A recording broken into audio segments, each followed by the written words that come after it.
All right, today we are exposing Andrew Tate's recent disinformation, and we are joined by Matthew Jury, who's already up here on stage as a speaker. I don't see Jack Beeston yet. Gadget, if you see Jack come in, go ahead and add him up. But we're joined by Matthew Jury and soon to be Jack Beeston from McHugh Jury and Partners.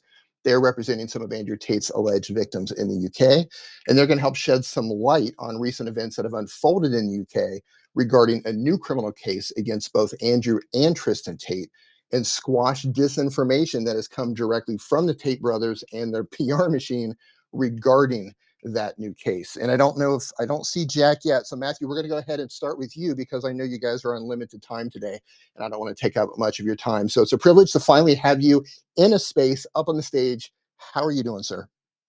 Very well. Thanks for having me on today. I do appreciate it. Yeah, absolutely. Let's just go ahead and dive right into this. Can you tell everybody who's listening right now how you ended up in the twisted world of the Tate brothers and let everyone know who's listening about the alleged victims that you're representing in the UK, how many there are, why they're suing Andrew Tate, and where you're at in the process of all of that? Oh gosh, goodness. So, how did we get involved in all of this? Quite simply, I didn't become aware of Andrew Tate until I think late 2022 after his arrest in Romania. And I'd read a number of articles, and as is quite common in terms of how we operate and how we work, I contacted the journalist and simply just said we'd be available if any of the victims wanted to speak to us and get any free advice. Um, and that's how it began. They got in touch with us. We started a dialogue, and um, we realized they needed our help, and we offered that help, and we went from there. Can you explain how this actually came about? Because this started off as a potential criminal case that never came to be, correct? Well, that's right. In as much as so three of our clients made criminal complaints against Andrew Tate for alleged rape and sexual assaults in 2014. And we would say what happened after that is that those complaints weren't effectively investigated by Hertfordshire Constabulary. And it's important to stress, for reasons probably which will become important later, that this was Hertfordshire Constabulary. And so the investigation was opened and started in 2014, and not really much was done, is our understanding from the papers that we've seen and from speaking to obviously our clients, until 2016 when Andrew Tate appeared on Celebrity Big Brother, and there was the whole scandal that erupted around that after a video was released during his time in the Big Brother house of him beating a woman with a belt, and he was subsequently kicked out of the house, and questions were raised as to why he was ever on the program at all. And it was at that time that the police seemed to have picked up the file again, because I imagine there was some pressure for them to do so. The investigation then limped on, and then in 2019, the Crown Prosecution Service made a decision not to prosecute, which we say was wrong in the circumstances and given the abundance of evidence that there is that supports the complaints against Tate for the alleged rapes, etc. So we've been instructed in two capacities. One, to encourage the authorities to reopen their criminal investigations, and for the CPS to make a decision or reconsider its decision not to prosecute, and make a new decision to take forward a prosecution, but also to pursue private civil cases on behalf of the victims in the High Court in England. So our role is twofold. So there's what you're saying is there's still the possibility that an additional criminal case could open in the UK, potentially. Well, a criminal case has reopened in the UK, and this is why I stressed a moment ago that our victims made complaints to Hertfordshire Constabulary. But during the course of our instruction and our inquiries, it's obviously become apparent that there are other victims, alleged victims, that are out there, and it's become now known to the world that there are these additional victims following a request made by the UK authorities for Tate's extradition to the UK to face criminal prosecution, but in respect of complaints made by women to Bedfordshire Constabulary, which is why I can stress and I can say very clearly that there are additional women who have come forward, further to the women that we represent. If that makes sense, I hope that's clear to everyone listening. I know Yeah, this yeah. is So it's a lot to sort of take in. it's actually very confusing. It's very confusing. So just to confirm, the victims that you represent are not involved in the new criminal case that they were just arrested for in Romania. Correct. Correct. And I need Okay. to be Yep. very clear about that. Absolutely 100% correct. The extradition request that has been made for Tate's extradition to the UK to face criminal charges is on the foot of complaints made by women other than those that we currently represent. Okay. And for people who are listening who don't really understand the difference between a civil case and a criminal case, could you just kind of quickly do a breakdown on that, just to kind of set the stage moving forward? You remember I am a lawyer. I'm not sure I do things quickly, but I'll do my best, and clearly and concisely as possible. So a criminal prosecution is a prosecution that is brought by the state against an individual for alleged criminal acts. It's prosecuted by the state. It's state run, and it would be before a jury, and a judge, of course, but it would be trial by jury, and it's something that is a public and state matter rather than a private one. A civil case is a claim brought by individuals against another party for compensation for damages for harm and loss suffered as a consequence of the other party's wrongdoing. So let me make that a little bit clearer. So in this instance, and in the circumstances of this case, Tate is facing charges for criminal complaints brought by a number of women to Bedfordshire Constabulary, and he will be prosecuted by the Crown Prosecution Service in the Crown Court, and that trial will be presided over by a judge and a jury. In civil proceedings, it's a private legal action brought by our clients, of which there are four, before the High Court for compensation for damages for the harm and the loss they've suffered as a consequence of the alleged rapes and sexual assaults they say they were subjected to at the hands of Andrew Tate. I see. So I'm going to move backwards here for a second because we are talking about the civil case as well. Because there's Yes, of a course. lot of really bad information being spread, mostly by Tate fans, regarding the crowdfunding. There's a crowdfunding website for the victims, and there's some ridiculous rumors out there in the Tatosphere. Can you give people listening a rough idea why the funding is necessary and what the money will actually be used for? Because I don't think the average person, especially the average Tate fan, given their young age, they don't understand the actual cost involved with something like this. Yeah, of course. Well, look, unfortunately, legal representation is always costly. You have not only your legal costs to pay solicitors in the UK, or if you're in America, your attorney. But in the UK, you have court filing fees, and they can be up to £10,000 just to file the claim in court. You have experts' fees, you have witness costs, you have counsel costs, um, you have other expenses and disbursements, and litigation generally, even in quite simple matters, can run the cost can run to the amount of a couple of £100,000, even in quite simple and straightforward cases, of which this is not one. So our clients do not have the funds to finance this themselves. So they've had to go to crowdfunding and seek public donations to support them in bringing their action. I'd like to add that we are working on essentially a non-profit basis. So we're match funding our hours. So we are donating one free hour for every hour that we're funded to provide in the way of legal representation.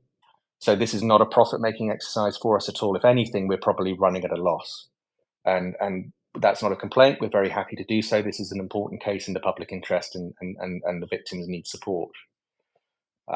What I would say is, and I think this is quite important, is that this legal action, it's more than just a solitary legal action being brought on behalf of our clients. This is bigger than that. This is bringing Andrew Tate to justice for the alleged crimes he's said to have committed, both in civil court and in criminal court. It's to encourage the UK authorities to take action. And in that respect, I believe we've already been successful, as evidenced by the extradition request.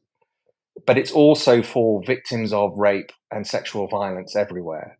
In the UK, the percentage of rapes that are successfully prosecuted, or alleged rapes that are successfully prosecuted, are infinitesimally small. I mean, I think it's less than 1%. Um, and too often, the authorities fail women who come forward to um, file criminal complaints against the perpetrators. Too often, they're not believed. Too often, the cases aren't properly investigated. And too often, their cases simply fall between the cracks. And our victims have come forward not just for themselves, but to try and bring about real and consequential change to the system. And then finally, what I would also say is that the issue of Tate's weaponized misogyny, the spread of his toxic misogyny, both online and in real life, is something that needs to be tackled for the sake of our children, for the sake of vulnerable young men and boys who are being manipulated by him, exploited by him, and the knock-on effects that is having on young women and girls, both in our education system, throughout our education system, in the workplace, and elsewhere. And our clients, the victims of Tate's alleged crimes, that's also important to them, that gets tackled too. So part of our work is also advocating around those issues. I realize I've just rambled on for a little bit, so I hope that No, that, that's that was clear. no, that was perfect. That was perfect. I think clarity needs to be added to this because there's so much bad information, disinformation being shared. It's great to have people in here who are actually involved in this, clarifying exactly what's happening. Thank you. Go The ahead. only thing I would add to that, if I may, is the irony is that what because our clients are crowdfunding, and it's not ideal. No one wants to be crowdfunding. It's not an ideal situation. Um, and it's not a situation where we would love to that we can just act pro bono. We just simply couldn't do it. We couldn't do an effective job in a complex matter such as this. There are costs to be paid, and I'm not talking about our costs, but costs for other people. As I said, experts, witnesses, etc., court fees.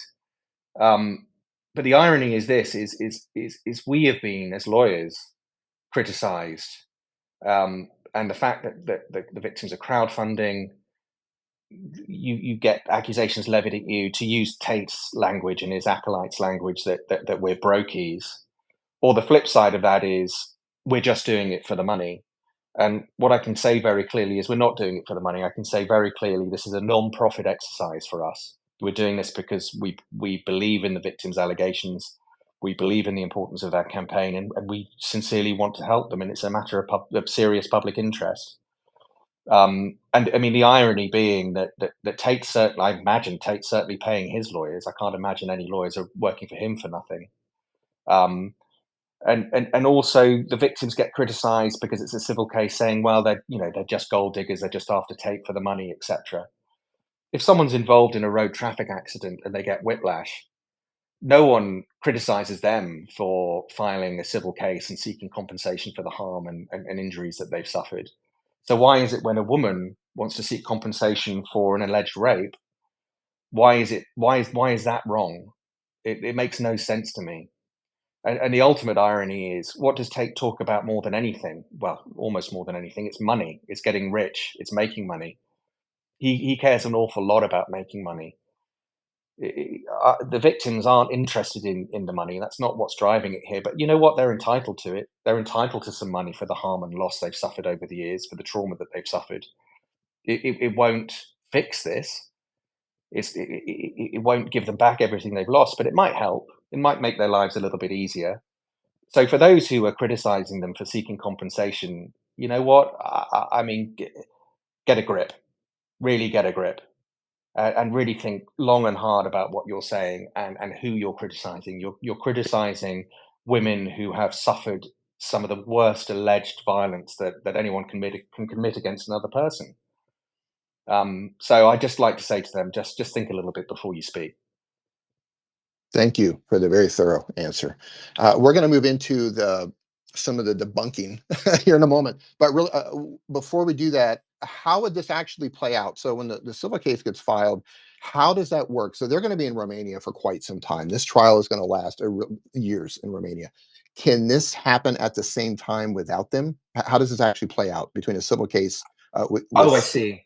Yeah, I mean, no, the civil case can absolutely run in parallel to the prosecution that's ongoing in Romania. I mean, the two aren't codependent. Um, so they're two separate actions. They can run in parallel. There's no issue there at all. All right, thank you. For those of you who don't know, the Tates were arrested recently again in Romania after an international arrest warrant was issued by Great Britain. A Romanian judge agreed to the extradition, and the brothers will be extradited to the UK once the Romanian criminal proceedings have concluded, regardless of the outcome. So if they're acquitted, they will be arrested again and extradited to the UK. Or if they're sentenced to prison upon their release, they will be arrested again and extradited to the UK for accusations. I believe it's rape, sexual assault, and human trafficking, which is according to the Bedfordshire police statement that they put out. I know there's a lot of bad information going around on that. Do you have any update? Because I know Gondel originally reported that there were 21 different alleged criminal offenses, and some of the women were allegedly drugged. Do we have any updates on this?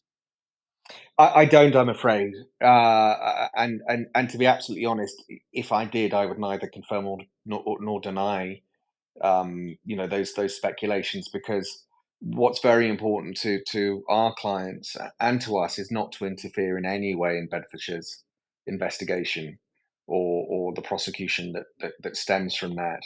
So the information they put out publicly, that's as much as I can speak to. Fair enough. Fair enough. For extradition to happen, now, extradition is only for a criminal offense. They do not do that for civil disputes, correct? That's correct, 100% Oh, correct. Yes, 100% correct. So one of the things that they're talking about, the Tate brothers and their PR machine and all of their fans, is they're trying to push the narrative that this is an old civil case that's being reopened. And they don't even categorically nonsense. Categorically categorically nonsense. nonsense. They do Yeah. not extradite for civil disputes.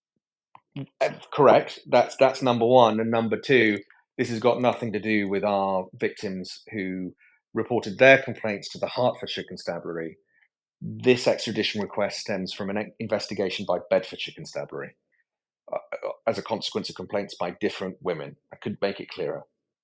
And Tristan was not involved in the old case as well, correct? What in the complaints that were made Right. by our victims? That's correct. Yes. Okay. So the new criminal Yes. complaint is specifically for Andrew and Tristan had nothing to do with the old one with your victims as well. So yeah, so Correct. that's completely debunked. This is not your old case or your from your old victims being reopened. And they've tried to spin this. They tried to spin this as some sort of a win, as if the judge looked at this and thought it was ridiculous and they weren't going to send them until they were finished. Um, it's my understanding that it would have been very unusual for any country to extradite them before they actually stood trial in the country they're accused. Is that accurate?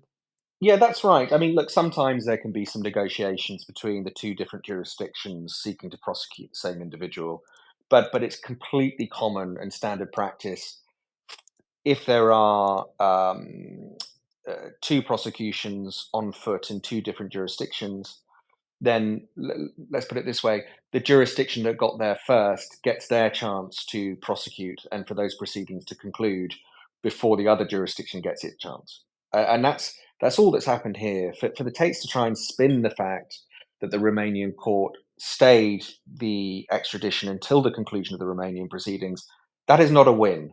It's what you said. What has happened here and what is important here is that the Romanian court approved, that's the important word, approved the UK's extradition request. And then they subsequently stayed it or suspended it until the conclusion of the Romanian proceedings. That's perfectly normal for the reasons I've just given.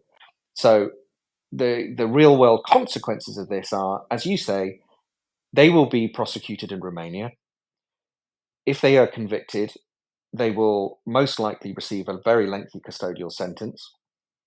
As it currently stands, Romania's position is that they will serve that custodial sentence in Romania, and on the conclusion of that custodial sentence, they will then be extradited to England to be prosecuted for the criminal complaints that have been raised here in this jurisdiction in England, and they will be tried and then possibly convicted and then carry out a further prison sentence in England.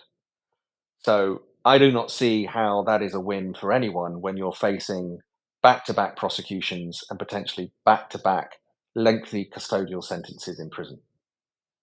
Theoretically speaking, these guys are looking at decades, like a worst case scenario. They're looking at potential decades. I mean, I would say so. I mean, I'm not an expert on criminal sentencing guidelines, certainly not in Romania, but from my understanding, yes, that would be a fair assumption. Oof. Yeah. Okay, so I know you've Yeah. been dealing with tons of disinformation. I've seen you reply to Candace Owens.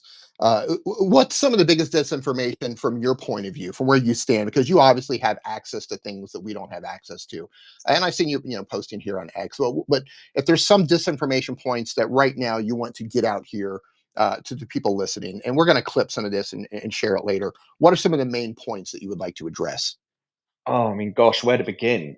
I mean, where to begin? Yeah, you know I what's funny, Matthew? When I was Yeah, putting my notes together for this, I didn't know where to start because there's so much. There's so yeah. much just disinformation. I had to struggle to organize it. But yeah, go ahead. Well, I mean, the biggest one. Let's tackle this. That this claim that's put out there that because our clients have remained anonymous, that somehow they don't exist, or are agents of the Matrix, or some sort of false flag operation. Let's just put that to bed straight away. I mean, I'm hoping that the people listening today, or at least the majority, know you've got the common sense to know that that's absolute nonsense. So, or let me Um, let me let me the, interrupt you really quick. You're talking yeah, about how they're telling people there's no victims, no one knows their names, they're faceless. You're talking about that, exactly. So therefore, do they exist? Right. right? Show me the In the victims. first Where are place. they? Show Yeah, me the victims. Where are they? I mean, the first thing I would say is this, and look, there are going to be people who say, "Well, why should we take your word for it?" I'm not really interested in their opinion, quite frankly. But look, I'm a lawyer. I'm a solicitor. I'm an officer of the court. Is part of my full title. I would be disbarred.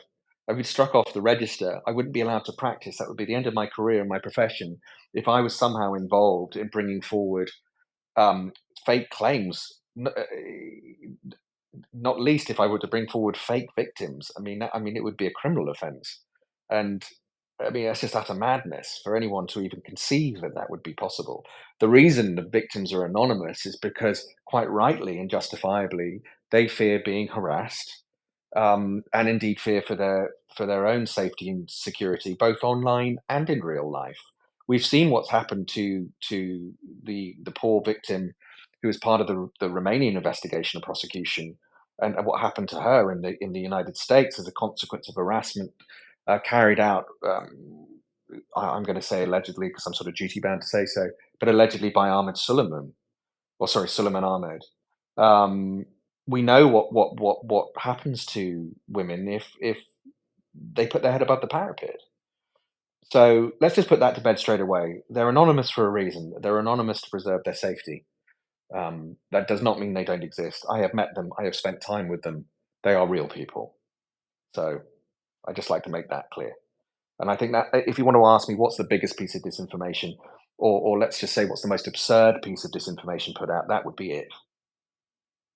yeah, that's the big one. They're also, in addition to saying there are no victims, who are they? Where are they? They're faceless. We don't know their names, which is absolute rubbish. They have all of their names on all the documentation. Um, Jack, if you want to jump in at any time, feel free. If you have anything to add, you might have a different take on what your biggest part of disinformation is. One of the things for me is their narrative of pushing that DCOT in Romania is somehow fabricating evidence against them. um, the whole this whole concept of fabricating evidence and making up victims, I mean, those are serious allegations to even suggest such a thing is happening. And so one of the things that I believe it was Tristan who said that the UK contacted Romania, and putting in quotes here, and told them to do their dirty work.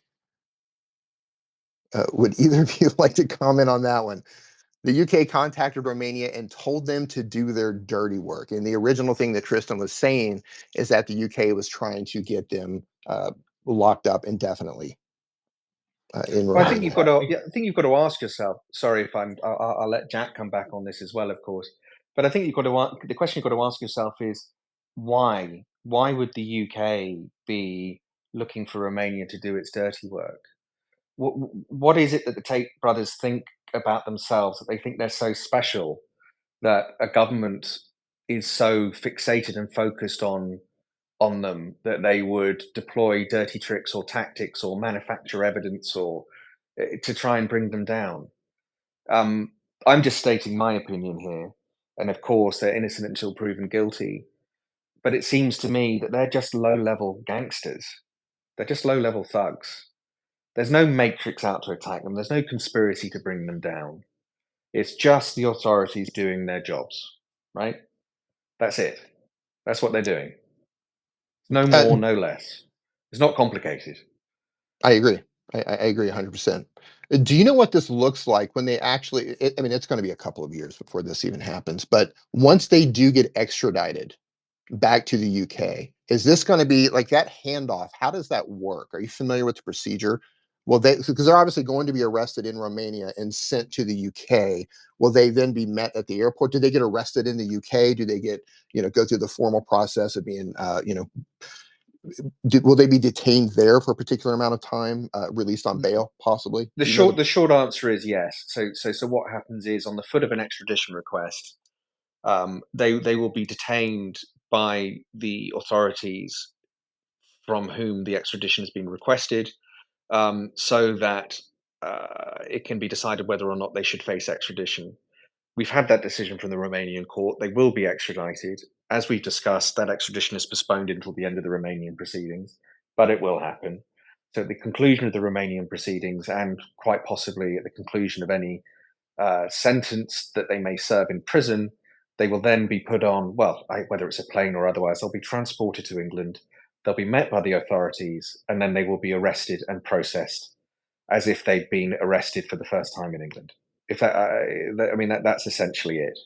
It's the extradition is just getting them from A to B. Once they get to England, they will be arrested and they will go through the ordinary process that anyone else would. So they will have the possibility to get bail in the UK. So Yes, once they get yes, processed, yeah, correct, correct. okay. And now I know you guys can't go too deep into the weeds here with the Romanian case. I understand that. But if you could possibly debunk a couple of things that they've said. I heard you on one YouTube channel where you're talking about the whole Aiden Ross fiasco, where Aiden Ross read a message live about Tate potentially leaving Romania, saying he wasn't going to come back, so Aiden needed to come see him quickly. And you guys got involved in that. Would you like to talk about one, how you got involved from there, and then just talk about the concept of them saying that they would never flee? So I, I'll let Jack take this one. Sure. Well, I mean, you can say what you want, really. The only conclusion that could be drawn from the Aiden Ross video was that they were intending to flee. Um, there have been other suggestions um, that they were intending to flee. It's an obvious danger where you are facing significant uh, allegations in one country and you are semi-free to move around. There is obviously the risk of fleeing, and that's something that all law enforcement agencies need to balance. Romania has a number of land borders with a number of other nations, so it's probably easier to flee from Romania than it is, for example, from the UK, where we're an island. So there's clearly a risk. The Aiden Ross video lent a very clear implication to what their alleged intentions were. then coming out and saying, well, we didn't intend to flee, we never intended to flee, is fine. You're allowed to say what you want, but at the same time, given the evidence, um, and also the information recorded from the Tates when they were already in prison, it's evident that it's at least been on their mind, perhaps. But yeah, I don't think there's anything to debunk really. It's, you know, one person saying one thing and then the evidence being completely contrary to that. So I think it's quite easy to back that off. Thank you, Jack. What are your guys' thoughts on them saying things? And again, I know you're not deeply involved with the Romanian case, but I know you do keep tabs to a degree. They keep saying that it's falling apart. The Romanian case is falling apart, so the UK is stepping in to take care of it. And he goes, you know, that's in alignment with the whole Matrix attack. Do you have any comment on that? Just on the absurdity of such a comment? But I think the first thing to say about that is that it isn't a matter of authorities stepping in at all. The allegations are completely separate. They relate to different time periods, different individuals, different countries, different offences. The only similarity between them is the defendants. So that, you know, that's clearly nonsense. And in relation to the case, you know, purportedly falling apart, this is a the Romanian investigation is a uh, large and multifaceted one. I certainly don't think it's, you know, in any way falling apart. It's just developing in the natural way that these cases do. Ultimately, it will be um, for the Romanian authorities to decide on innocence or guilt in the usual way. And you know, I think anything for then is just, you know, misinformation or disinformation, depending on how you look at it.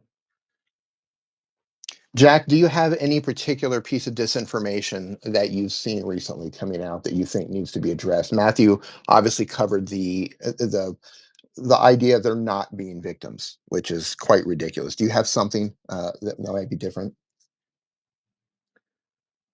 Um, I And I mean, know I'm off putting the you on the top, spot here. I yeah, know. I mean, off the top of my head, the allegations that our clients don't exist are the ones is the one that kind of rankles the most. I mean, that there've also been um, previous statements from Andrew that no one's ever accused him of rape, which is just, you know, how anyone can say that with a straight face is extraordinary. There are three different sets of victims who make those allegations. You know, it's true that he's never been found guilty of those offences, but to say he's never been accused of them is just complete nonsense. And yeah, I think that's the one at the front of my mind. I'm sure there'll be more that will come to me later. Thank you. Thank you. Now, Matthew, I know that you had a really limited time here, and Jack, you said you could stay a little bit later. You guys can go if you need to go do your thing. That's totally understandable. Just let us know, and we won't keep you any longer than what we've already kept you. No, you're very kind. I mean, I'm okay for a short while longer if you want us to stay, but Oh, at the same time, we don't want to overstay our welcome, of course. oh yeah, oh yeah, yeah. If you don't mind, I wouldn't. I know this isn't your particular wheelhouse, and maybe we could bring one or two people up. I'm sure they've got a question, but are you able to explain, because the allegations are that they use what's called the lover boy method for human Mm, trafficking, and you know a lot of people have this concept of human trafficking, and I'm putting this in air quotes because they ask where are the urine stained mattresses and the handcuffs, and that's yeah. just not what modern day human trafficking really is. And I know this isn't your specialty here, but I know you know about this. Can you just add some clarity to what the lover boy method is and how it's not just being nice to some girls? Yeah, look, absolutely. I mean, let's call it what it actually is. It's about coercion and control. That's what it's about. First the coercion, then the control. It's about coercing, in this case, women to act in a way they wouldn't normally and ordinarily act. Um, and putting them in situations they wouldn't ordinarily put themselves in. And then once you have them in that situation, controlling them so that they cannot leave. And you will have people coming out saying, well, these are grown women, they can make up their own minds, they can make their decisions. But that shows a distinct lack of understanding of how abusive and insidious coercion and control can be. And no one knows what it's like to walk in someone else's shoes. And if you have someone who is in a vulnerable situation, who is exploited by someone who is in a more powerful situation, then you are at risk. They are at risk of being coerced and controlled into doing something that they don't want to do. And you have these people who come out and say, well, look, what about these women? They were free to come and go as they please in Romania, etc. Well, what if, and again, what if they don't have their passports because someone else is keeping them? What if someone is holding over them footage which they are going to release as revenge porn? What if they are having money withheld from them so they can't afford to go anywhere? What if they're told, if you leave, we'll kill you? What if all of those things are true? Put yourself in their shoes. Are you there of your own free will? It's obvious to me that you're not. And again, I would say that those people who think they've got all the answers and want to look at this in a black and white fashion and say, well, look, they're grown women and they're free to leave and they can do what they want. It doesn't work that way. And again, think a little harder before you speak, and perhaps think about it in this context as if, those women, whether they, what if they were your sister or your daughter or your friend? Would you feel differently? Where's the empathy? Where's the effort to try and understand the situation these women have found themselves in? Does that answer the question? I don't know if it Yeah, does. I think I just yeah. went on another ramble, but No, no, no. um, It's great having you bring this in because you're bringing a different perspective. You're bringing a different perspective from this to yeah. all of this, and it's greatly appreciated. Do you guys have? Is there a timeline on how things are moving in the UK with your clients? I'll defer to Jack on that Uh, because there's a slightly nuanced answer to that one. Broadly speaking, everything is progressing as it should do. Unfortunately, the wheels of justice do turn slowly, but they turn slowly for a reason, to make sure everything is done properly. The I's are dotted, the T's are crossed. But Jack may want to just add to that. Jack, but before you answer that, because what you just talked about of the wheels of justice turning slowly, um, a lot of these allegations happened a long time ago, 2012, 2015. Um, I just want to, and you can expand on this. Either one of you can expand on this. There's no statute of limitations when it comes to sexual assault and rape and human trafficking in most countries. So it's the victim's right to come forward when the victim feels it's right to come forward. And if you have anything to add to that, it'd be appreciated. I suppose what I'd say to that is, and this isn't exclusive to victims of rape or sexual violence, but victims of any traumatic event, especially when they've been the victim of a violent act, an abusive act, it can take them many years for them to come out from under that trauma so that they actually feel strong enough to go to the authorities or take a legal action or speak out. Or they may spend, years in fear that if they do so, there'll be repercussions. Or there is the shame, and I would say unjustified shame. They've done nothing wrong, but they still feel the shame of it all. And again, for anyone to say, "Well, it happened 10 years ago. Why are they coming forward now?" I mean, my view on it is that's none of your business. There's no statute of limitations. The law's very clear. No one has to answer that question. You're not entitled to ask that question. It's not your business. The victim can come forward anytime they damn well please. And I'm quite strident on that, but that's my view. Thank you. That was perfect. Jack, you wanted to expand on, I think Matthew handed it off to you regarding the progress of your your situation in the UK with the victims you represent. Sure. Yeah, I mean, I think basically the only thing to say is watch this space, and that there'll be significant updates and information that will be made public very soon. So that's really all we can say, unfortunately, at the moment. And the reasons why will become clear imminently. I just wanted to add one thing about the idea that if you come forward to make a complaint of a sexual crime, uh, kind of after the fact, years down the line, it somehow invalidates it. I think there is one of the most common misconceptions about sexual offences in general is that they happen as they're sort of portrayed on TV, which is someone who you don't know grabbing you in a when you're walking home or something like that. Those crimes obviously do happen, but the vast majority of sexual offences take place in a context where it's a pre-existing relationship. It's someone it's someone you may have trusted up until that point, and they take advantage of that initial trust.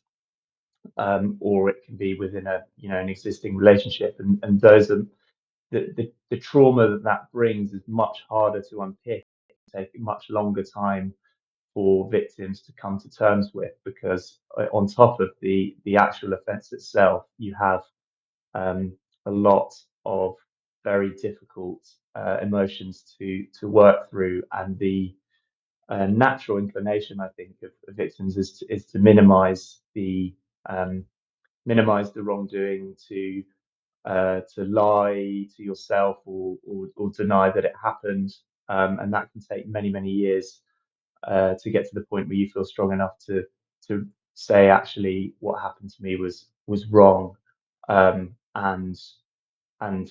the person who did it to me should be held to account. And I think the sooner that the general public realizes that, the better, really. Thank you. Thank you so much for that. We're going to take one question, gentlemen, if you're okay with that, and then we can wrap this up. Pax, go ahead. You've had your hands up very patiently. Thank you. Also, thank you very much, and I hope I will not take too much time from the lawyers. I have a couple of questions. First question is, in UK, the victims are allowed to have access to the police case file, to the whole case file, to look into it. And second question is related, because I want to know if the UK police have managed to identify the second female which appeared online on a movie beside the blonde girl. I'm talking about a dark hair female which was filmed with bruises on her body, running away from Andrew Tate and hiding in the bathroom. And I'm curious if the UK police have managed to identify this female and to have a talk with her. Thanks, The Pax. answer. Oh, Go sorry, ahead, forgive Jack. me. No, go ahead, Jack. Yep. No, it was me, unfortunately. Oh, I mean, sorry, Matthew. Sorry. Jack's far more sultry than I am.